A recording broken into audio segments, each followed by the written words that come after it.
一つにかけるかけてもつれた謎を解く誰が呼んだか誰が呼んだか銭形平次花の江戸は800や丁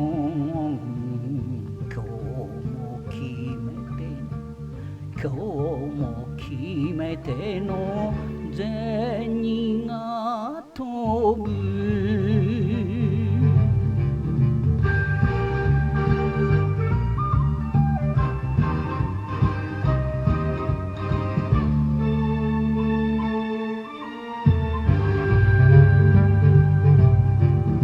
野暮な術手は見せたくないが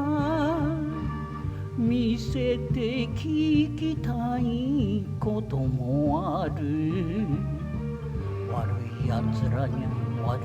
つらにゃ先手を取るが恋のいろはは見当つかぬ飛んだことさと苦笑い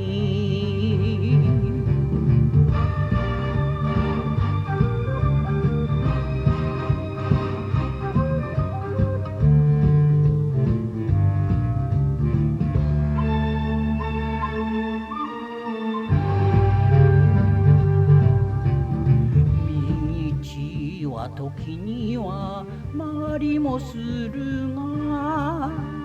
曲げちゃならない人の道どこへ行くのか銭形平次なんだかんだの明神下で